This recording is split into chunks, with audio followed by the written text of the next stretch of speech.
docteur, question de restriction des libertés publiques pour des questions de sécurité nationale, jusqu'à quand ça peut durer? Qu'est-ce que la loi dit? Qu'est-ce que le citoyen peut? Merci beaucoup. D'abord, permettez-moi de saluer M. Diané et M. Odile Maomi qui partagent ce plateau avec moi. Vous étudiants? Oui, bon, mes collègues aujourd'hui. Oui. Donc, je voudrais simplement dire que effectivement, il peut y avoir des restrictions concernant certaines libertés, mais c'est en temps exceptionnel. Comme j'ai l'habitude de le dire, un État a deux vies, une vie normale et une vie exceptionnelle. En période exceptionnelle, il peut y avoir des restrictions.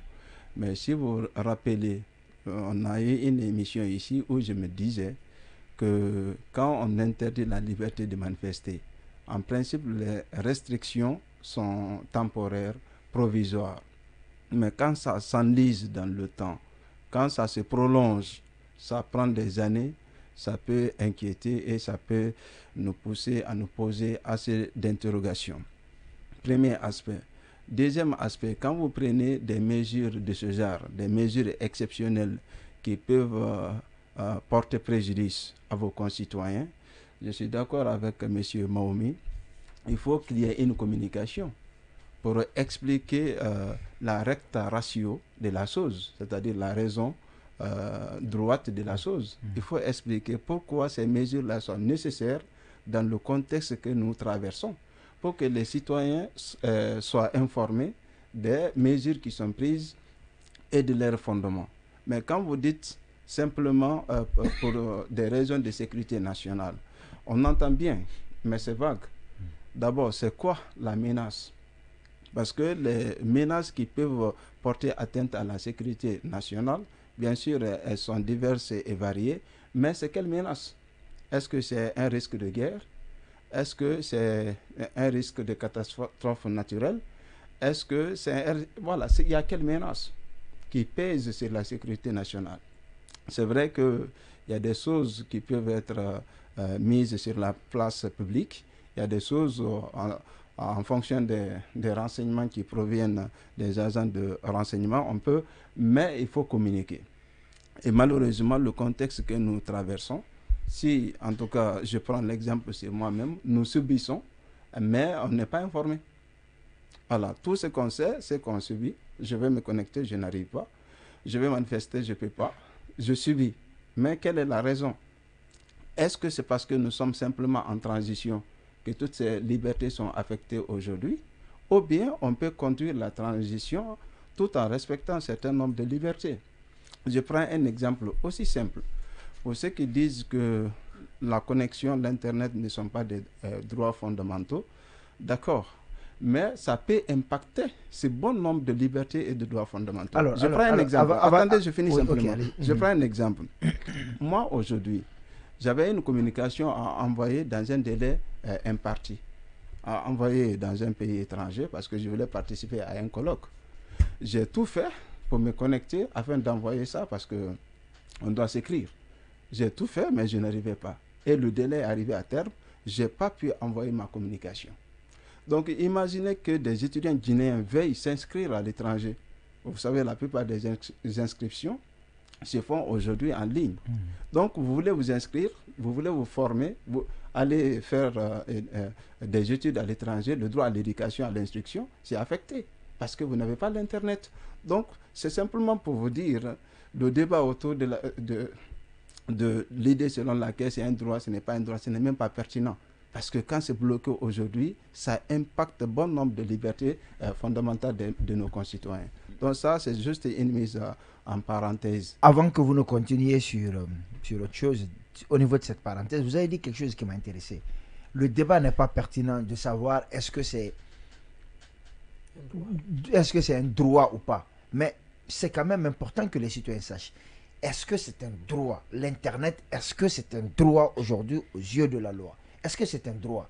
Que ça soit pertinent ou pas, mais qu'est-ce que la loi dit, docteur? En fait, la loi n'a pas consacré l'Internet, hein, comme un droit. Voilà, la loi... Donc, ce n'est pas un droit. Attendez, non, non, j'en viens. D'accord. Vous savez, souvent, la loi a consacré expressément un certain nombre de droits et libertés fondamentales. Ces libertés fondamentales sont consacrées par nos textes constitutionnels, même si ils ont été abrogés aujourd'hui, mais il y a les lois infraconstitutionnelles qui consacrent un certain nombre de libertés qui sont encore en vigueur, y compris la charte de la transition elle-même. Donc, expressis verbis, on ne dit pas le droit à l'Internet. Ça n'existe pas dans un texte juridique. Mais sauf que la plupart de ces libertés aujourd'hui ne peuvent pas s'exercer sans le concours de l'Internet aujourd'hui. Je vous donne simplement un exemple. Regardez les médias en ligne. Ouais. Donc, la presse écrite en ligne. Ouais. Là, vous ne pouvez pas jouir de cette presse-là sans la connexion. Ça, c'est un aspect. Deuxième aspect, regardez la connexion. Quand vous achetez la connexion, maintenant, c'est votre propriété. Or, le droit de propriété est un droit fondamental. Vous êtes d'accord avec moi? Donc, la connexion que vous avez achetée, normalement, vous êtes en droit de l'utiliser, de l'exploiter. Mais si vous ne pouvez pas faire usage de votre connexion, donc on a porté atteinte à votre droit de propriété sur la connexion que vous avez achetée. D'accord. Donc, c'est très délicat et pour démontrer la chose, il faut faire une analyse pointue pour conclure que, effectivement, aujourd'hui, la connexion est fondamentale dans le fonctionnement de nos sociétés. Fondamentale, mais ce n'est pas marqué que c'est un droit. L'autre question que je vais vous poser avant que je ne passe la parole à Diane, c'est avec toutes les ramifications qui en découlent, hein, on parle de cette restriction, est-ce qu'aujourd'hui, concrètement, l'État est en droit de restreindre Internet? Moi, parce que je vous pose cette question parce que j'ai entendu le ministre de la Justice en parler, que le gouvernement est bel et bien dans son droit de restreindre Internet. Et je voudrais que l'homme de droit que vous êtes, l'enseignant dont les étudiants sont en train de suivre l'émission, qu'est-ce que vous dites? Qu'est-ce que la loi dit? Est-ce que justement l'État est en droit de restreindre Internet ou alors de restreindre autant de temps l'Internet? Bien. Pour quelle raison? Pour quelle raison allons-nous restreindre l'Internet aujourd'hui? Limiter l'usage de l'Internet auprès de nous? Pour quelle raison? Quelle est la menace? C'est pourquoi j'ai dit, moi je ne suis pas aux affaires. Je ne suis pas dans le secret des dieux. Mais il faut vraiment une menace sérieuse à l'ordre public et à la sécurité nationale pour pouvoir prendre des mesures aussi graves qu'interdire l'Internet à nos concitoyens.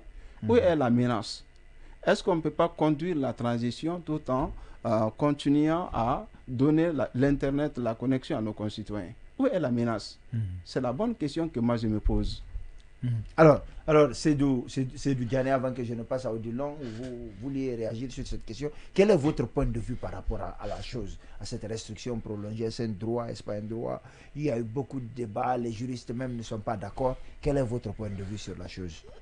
Je pense bien que tout est question de point de vue et de positionnement politique, parce qu'il faut le dire. Tout à l'heure, vous évoquez ici l'intervention donc du ministre des Droits de l'Homme. Je ne vais pas parler du ministre de la Justice, le ministre des Droits de l'Homme qui avait été interpellé par le bâtonnier donc, sur cet aspect ici, et automatiquement il a coupé court en disant que l'État est en droit donc, de restreindre l'Internet. Si ça porte bien sûr une menace, si ça constitue ce qu'on appelle une menace donc, à l'ordre public. Il faut préciser que vous parlez bien du ministre de la Justice, Charles Wright, Monsieur Charlotte, mais qui s'est exprimé en sa qualité du ministre des Droits de l'Homme. Exactement. Donc pour dire qu'effectivement que l'État peut bel et bien, oui, on est d'accord avec lui, l'État peut bel et bien restreindre l'Internet, mais à des conditions.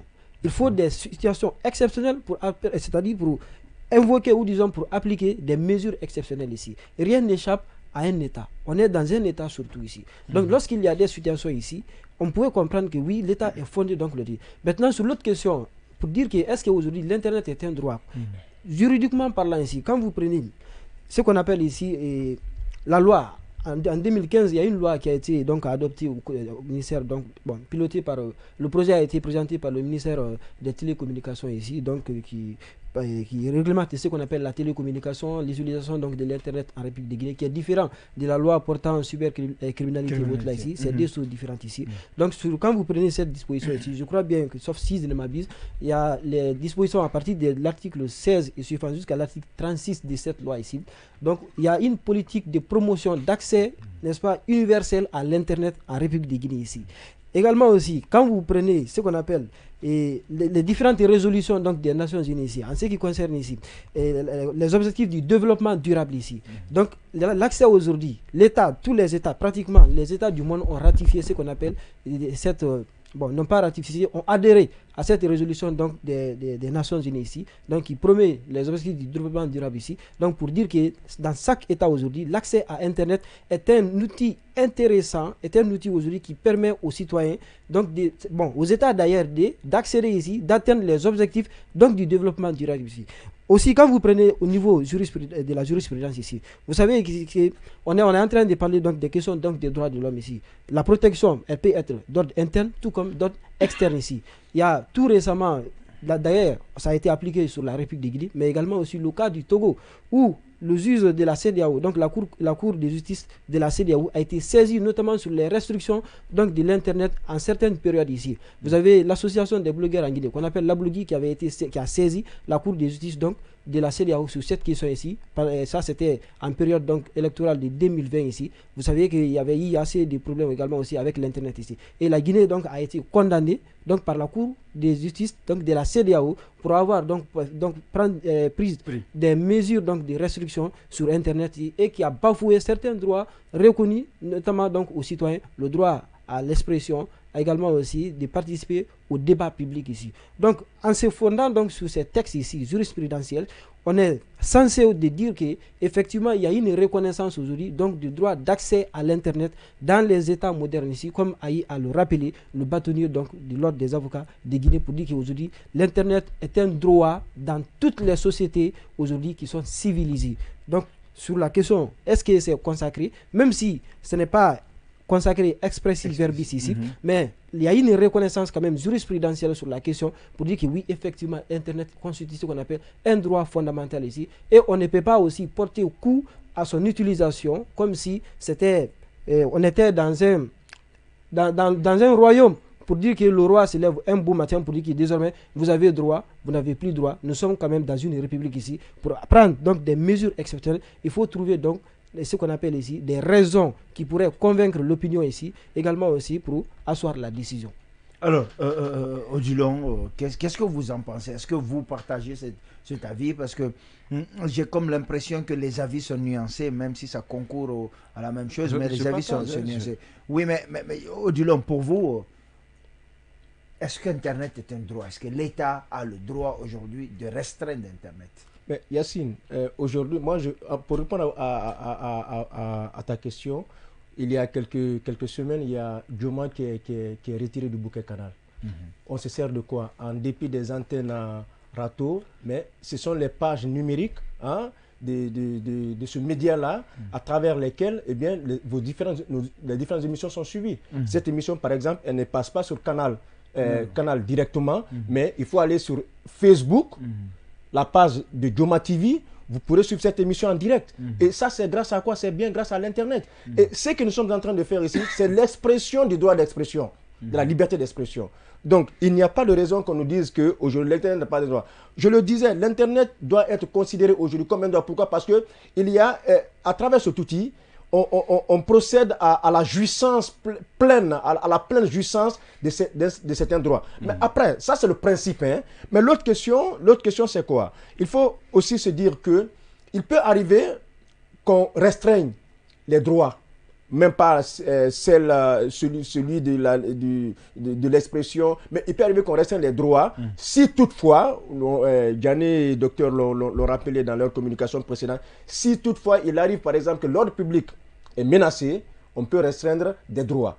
Mais ce qui est important est que la restriction d'un droit doit être suffisamment justifiée. C'est ce qui est important aujourd'hui. Quand on nous parle de sécurité, en tout cas, moi, jusqu'à preuve du contraire, je n'ai pas encore trouvé une réponse de nos autorités actuelles qui puisse me satisfaire, hein, lorsqu'elles brandissent aujourd'hui en nous disant que bon, c'est pour des raisons de sécurité nationale que nous avons restreint, par exemple, Internet. L'Internet, pour me résumer, l'Internet doit être considéré aujourd'hui comme un droit. Je suis contre cette sortie du ministre Ousmane Gawal.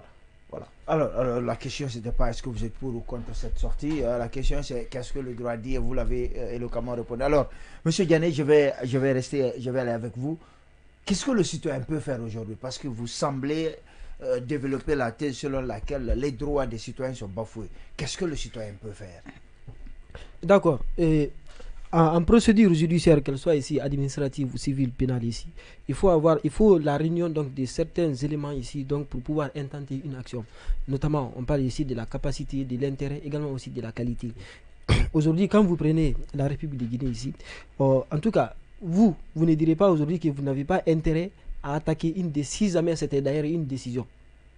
Si c'était jamais une décision, donc qui a été publié pour dire que désormais on coupe Internet. Il n'y a pas eu de communication. On s'est réveillé un beau matin donc pour tout le monde à constater. Donc on était dans un fait accompli ici. Personne n'a été notifié et il n'y a pas eu de publication là-dessus.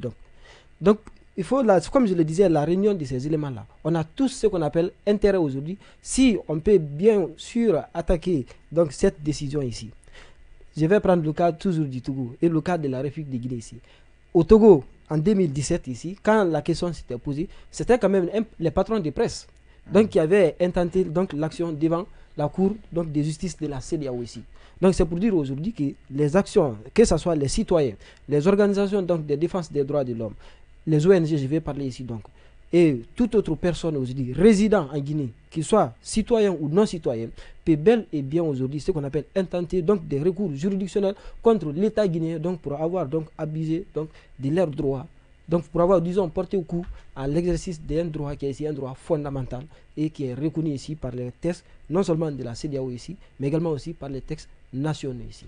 Donc on peut bel et bien exercer donc un droit de recours. Mais sauf que dans le contexte guinéen aujourd'hui, on ne peut pas dire que voilà, il faut intenter parce qu'il n'y a pas, pour pouvoir, c'est-à-dire pour exercer le droit de recours ici, il faut obligatoirement avoir une décision donc pour s'intéresser à qui des droits ici. Ce qui n'est pas quand même pour le moment fait, on a juste constaté le bafouillement. Alors, docteur, quel est le regard que vous portez? Qu'est-ce que le citoyen peut faire aujourd'hui aux yeux de la loi? Oui, le citoyen peut faire beaucoup de choses. D'abord, il y a comme les journalistes là, ont organisé une conférence de presse, des sittings pour dénoncer, des critiques des publications d'articles, même si il est difficile de publier, peut-être passer par des canaux étrangers. Et là aussi, même c'est compliqué parce que comment faire parvenir ces articles là-bas pour publier. Donc c'est compliqué, mais sur le plan de la justice, par exemple, regardez la liberté d'expression. La liberté d'expression reconnaît la presse en ligne. Voilà, ces journalistes-là qui sont détenteurs de bases de données ou des sites de communication en ligne peuvent intenter parce que nos sites sont bloqués. Or, il y a la loi sur la liberté de la presse qui nous reconnaît. Sauf que de ce côté-là, on dit que ce sont les réseaux sociaux qui sont brouillés. Quand vous partez sur les sites certains moteurs de recherche, vous mettez les sites, vous avez accès à ces sites-là. C'est ça, mais le syndicat des journalistes met tous ces éléments-là en avant parce que y a la restriction, ça impacte sur tous ces éléments. Donc, le syndicat peut saisir la justice pour dire que les mesures prises par les autorités portent atteinte à l'exercice de leur profession et puis demander au juge d'apprécier la chose.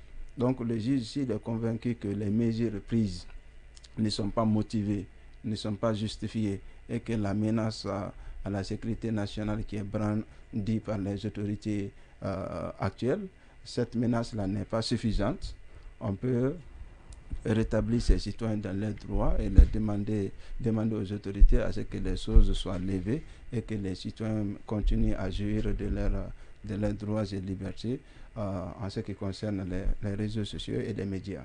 Alors, donc ça, c'est une possibilité qu'il faut exploiter, à mon sens. Parce que tous les citoyens sont impactés, mais la presse, les médias sont encore beaucoup plus impactés parce que Aujourd'hui, vous ne pouvez pas. Les journalistes sont à la recherche d'informations. Il faut se connecter, il faut aller sur tel site, il faut sur tel élément, il faut recouper les informations. Donc, ça a des conséquences vraiment larges, des conséquences énormes sur l'activité de la presse, des journalistes et autres. Alors, Odilon, qu'est-ce que vous en dites pour vous? Quelle autre solution les citoyens ont pour faire face à cette restriction ou pour y mettre fin? Bon, en tant que légaliste, hein, il serait mieux pour ceux qui se sentent victimes, nous en sommes tous victimes, eh bien, de saisir les juridictions compétentes. Ça peut commencer par la Guinée. Les juridictions sont là. Celui qui se sent vraiment victime de cette restriction-là peut la saisir. Mais également, au-delà de nos frontières, c'est vrai, ça sera un peu difficile pour ceux qui sont de la Cour africaine des droits de l'homme et des peuples parce que les conditions sont vraiment corsées à ce niveau-là. Les personnes privées, c'est pas facile. Les ONG, il faut avoir le statut d'observateur. Mais au niveau de la CEDEAO, la Cour de justice de la CEDEAO, quand même, a fait montre d'une certaine flexibilité à ce niveau-là. Vous, par exemple, en tant que citoyen de l'espace CEDEAO, vous pouvez la saisir. Une ONG, Ghana l'a rappelé sur Alpha Condé en 2020. Il y a Ablogué qui est une ONG guinéenne qui l'a... Sous l'ancien président, le professeur Alpha Condé. Oui, sous l'ancien président, le professeur Alpha Condé.